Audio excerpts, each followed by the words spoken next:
Bonjour à toutes et à tous, soyez les bienvenus dans la toute première série de vidéos de cette chaîne YouTube avec au programme la Coupe du Monde 2026 de football.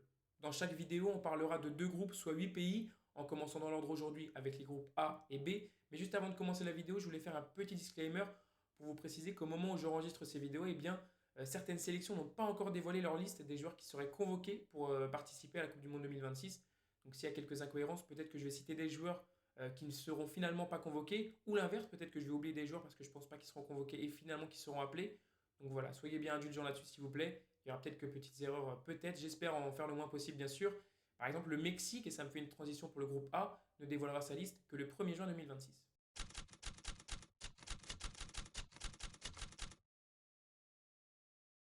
Dans ce premier groupe, on l'a dit donc, la présence du Mexique qui sera accompagné par l'Afrique du Sud, la Corée du Sud et la République tchèque. Bon, entre nous, soyons honnêtes, ce n'est pas le groupe le plus attrayant de cette Coupe du Monde 2026, ça c'est sûr, mais on a tout de même la présence de pays qui ont l'habitude de disputer cette Coupe du Monde pour certains et qui pourraient bien créer des surprises et surtout qui ne viennent pas là pour faire de la figuration.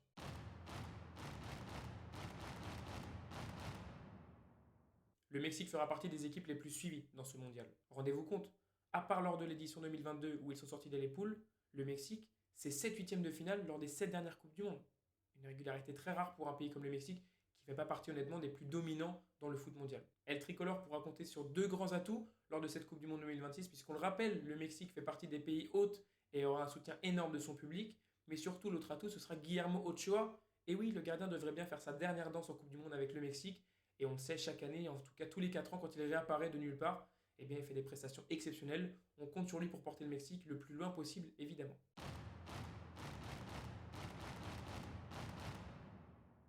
Dans ce groupe A, la présence d'un autre pays très représentatif de la Coupe du Monde, l'Afrique du Sud. Pourquoi? Parce que quand on évoque évidemment l'Afrique du Sud et le football, on pense tous à 2010, l'ambiance hors norme, les vous-vous-êtes-là. Bon, le bus avec l'équipe de France aussi, mais ça, on préfère pas s'en rappeler, évidemment. Bref, par contre, en termes de résultats, c'est plus compliqué pour les Bafana Bafana, qui ne s'étaient plus qualifiés pour une Coupe du Monde depuis 2002. Oui, parce que non, 2010, ça compte pas. Ils étaient là, mais ils étaient pays hôtes, donc forcément qualifiés. Dernière qualification, 2002. Ce retour dans cette compétition, c'est forcément un très grand bonheur pour les Sud-Africains. Évidemment aussi une grosse fierté à venir pour les joueurs qui auront la chance de défendre les couleurs de leur nation. Par contre, en termes de résultats, ça s'annonce vraiment compliqué. Pas de stars, beaucoup de joueurs qui évoluent encore dans le championnat sud-africain, à l'image du capitaine et gardien, Ronwen Williams. À la limite, on a Lyle Foster qui joue à Burnley en première ligue, mais Burnley va descendre, être relégué donc en championship. Lyle Foster n'a pas vraiment brillé cette saison, on n'a pas beaucoup d'espoir, je pense, côté sud-africain de s'en sortir. L'objectif, ce sera évidemment de prendre du plaisir, de profiter de ce retour à la compétition et espérer pourquoi pas un exploit sur 3 matchs de poule, sait-on jamais. En revanche, un pays qui semble pouvoir croire à sortir des poules, c'est la Corée du Sud.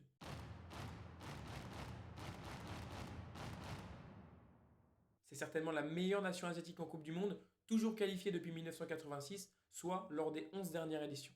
Alors certes, il faut noter beaucoup d'éliminations en phase de poule, mais tout de même une demi-finale en 2002 et deux huitièmes de finale en 2010 et lors de la précédente édition en 2022. Le Tigre d'Asie pourra compter sur des valeurs sûres en attaque, notamment son attaquant star depuis des années Heung-min Son, ancien de Tottenham, mais aussi Lee Kang-in, attaquant du Paris Saint-Germain, ou encore Kim Min-jae, défenseur au Bayern Munich.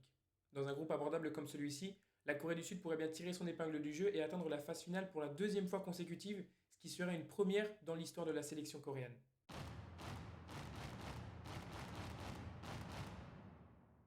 Quatrième et dernière nation de ce groupe, la République tchèque. L'équipe dont je ne prononcerai pas le surnom pour éviter de l'écorcher, je vous le mets ici quand même, eh bien s'est qualifiée pour la deuxième fois de son histoire en Coupe du Monde, la première étant en 2006. Petite parenthèse, avant 1988 c'était la Tchécoslovaquie, donc je n'ai pas pris en compte ces résultats volontairement. Cette année, la République tchèque aura dans ses rangs des très grands joueurs. On pense notamment à Patrick Schick qui évolue du côté du Bayer Leverkusen. On n'oublie pas également les Lyonnais, Pavel Such et Adam Karabek, ou encore Thomas Souček, joueur de West Ham qui évolue en sélection depuis 2016. La Tchéquie n'a jamais performé en Coupe du Monde, mais avec ses joueurs de qualité, on se dit que peut-être la République tchèque pourrait, tout comme la Corée du Sud, essayer de tirer son épingle du jeu et pourquoi pas se hisser jusque dans le tableau final. Petit rappel, cette édition inédite de la Coupe du Monde regroupe 48 pays parmi lesquels 32 d'entre eux se qualifieront pour le tableau final pour les 16e de finale. Dans ces 32 pays, on retrouvera 24 nations qualifiées via les premières et deuxièmes places. Et ensuite, on aura les 8 meilleurs troisièmes parmi les 12 groupes. Je le précise avant de faire mes pronostics parce que c'est important. Si je classe une équipe troisième, ça ne veut pas forcément dire qu'elle sera éliminée. Ce sera à elle de marquer des points. pour aller jusqu'au tableau final. Dans ce groupe, je vais commencer par le bas parce que je vois malheureusement pour eux les Sud-Africains terminer dernier. Pas de grande nation face à eux, mais on l'a dit, des équipes expérimentées en Coupe du Monde avec des joueurs solides. Ça me semble compliqué pour l'Afrique du Sud d'espérer se qualifier dans ce groupe. J'ai commencé par le bas parce que après ça reste compliqué, quoi. Les trois équipes c'est serré, donc je vous laisse avec ce prono-là. L'Afrique du Sud quatrième et le reste, vous vous débrouillez.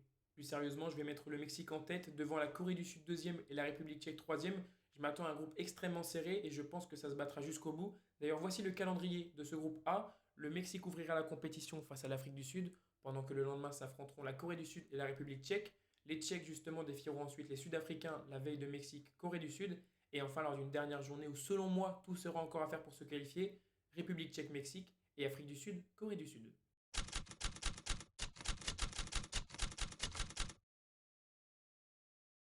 On passe maintenant au second groupe de cette Coupe du Monde 2026 avec un autre pays hôte, le Canada, qui sera accompagné de la Bosnie-Herzégovine, du Qatar et de la Suisse.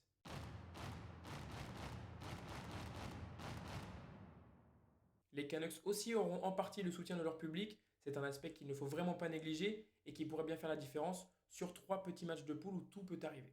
Ce sera une première pour eux, alors pourquoi pas aller chercher une première phase finale, car jamais le Canada n'est parvenu à sortir des poules, poules que les Canadiens n'ont d'ailleurs atteint que deux fois dans leur histoire, en 2022 et en 1986. Les Nord-Américains pourront évidemment compter sur leur meilleur buteur Jonathan David, ancien Lillois qui évolue désormais à la Juventus de Turin, auteur de 39 buts sous le maillot de la sélection. D'ailleurs, petite parenthèse, j'essaierai de citer les joueurs qui évoluent dans le championnat de Ligue 1 pour mettre à l'honneur tout simplement le championnat français. Et au Canada, on pourrait avoir le jeune Toulousain Jason Russell-Rowe, auteur notamment d'un but face à Monaco cette saison.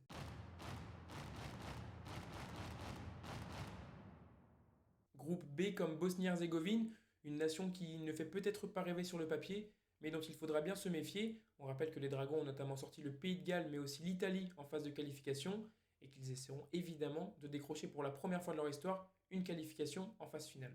Pour porter cette équipe bosnienne, qui d'autre que Edin Dzeko, 40 ans et qui sera évidemment de la partie une nouvelle fois. On rappelle que Dzeko en sélection, c'est 73 réalisations en 148 convocations. Et à ses côtés, il y a d'autres joueurs de talent. On pense à Kolasinac, ancien Marseillais qui évolue maintenant à l'Atalanta Bergame, ou encore le Lensois Nidal Selic. Bon, là, je vais aborder un pays sur lequel on ne va pas épiloguer très longtemps, le Qatar.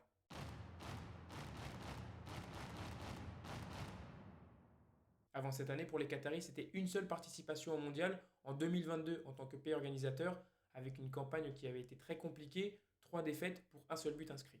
Cette année, les Grenats, oui, c'est le même surnom qu'Ames, seront bien en dessous, je pense, de leurs adversaires qui certes ne sont pas des grandes nations, mais on parle de pays habitués de la Coupe du Monde pour certains.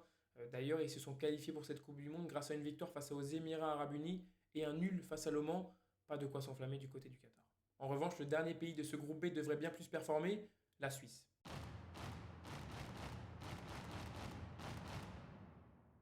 La Nati a participé à 6 des 8 dernières Coupes du Monde, atteignant les huitièmes de finale lors de 4 des 5 dernières éditions. Avec un groupe celui-ci, pour la Suisse, ne pas sortir des poules, ce serait une véritable contre-performance. Les Suisses évolueront avec des joueurs de qualité, notamment le capitaine Granit Xhaka. Personne n'a plus été convoqué que le joueur de 33 ans dans l'histoire de la Suisse, qui a été appelé à 144 reprises. Il est d'ailleurs bien connu pour performer, que ce soit à l'Euro ou à la Coupe du Monde à chaque fois. À ses côtés, 3 joueurs de Ligue 1, Yvon Mvogo, gardien de Lorient qui sera certainement sur le banc avec la présence à ses côtés du gardien de Dortmund, Gregor Kobel. On aura aussi le monégasque Denis Zakaria et le rennais Brel Mbolo. Manuel Akanji, joueur de l'Inter Milan, devrait lui aussi apporter toute son expérience. En bref, du côté de la Suisse, on a beaucoup de joueurs de qualité. Bon, pour le groupe B, on va faire comme pour le groupe A et commencer assez facile avec le Qatar que je vois terminer en quatrième position. Ça semble quand même très évident. Je vois même le Qatar n'inscrire aucun point dans cette Coupe du Monde. Même si ce n'est pas des grandes nations en face, on a des équipes comme le Canada, la Bosnie et la Suisse qui ont plus ou moins l'habitude de jouer ces compétitions et qui devraient s'imposer tranquillement, je pense, face au Qatar. Je vois la Suisse terminer en tête et se qualifier assez tranquillement pour la suite de la compétition. Et ensuite, entre le Canada et la Bosnie, bonne question. Je vois quand même plus le Canada peut-être décrocher la deuxième place. Mais la Bosnie aura aussi ses atouts à faire valoir. Et pour espérer terminer deuxième, il faudra rentrer très fort dans cette compétition. Puisque vous voyez le calendrier, premier match, première journée, Canada contre Bosnie-Herzégovine. Pendant que le Qatar défiera la Suisse. On aura ensuite Suisse-Bosnie et Canada-Qatar. Puis pour terminer, Suisse-Canada, peut-être aussi le match de la première place. Attention, le Canada qui pourrait chipper la première place à la Suisse. Pendant que la Bosnie pourrait aussi se qualifier face au Qatar sur la dernière journée. Bref, je vois du suspense jusqu'au bout dans ce groupe. Voilà pour la présentation de ces deux premiers groupes, c'est terminé, de ces 8 premières équipes. J'espère que la vidéo vous aura plu. Pour ne pas manquer la prochaine qui sortira mardi 26 mai 2026, pensez bien à activer la cloche des notifications. Dans le même temps, n'oubliez pas, abonnez-vous, likez la vidéo si elle vous a plu également. Et puis dans les commentaires, dites-moi s'il y a certains aspects qu'on pourrait aborder ensemble concernant les prochaines équipes. Dites-moi également si ça vous a plu, dites-moi ce que je pourrais améliorer. Normalement, au niveau du son, c'était bien meilleur que la première vidéo. Et en attendant, moi je vous dis à la prochaine.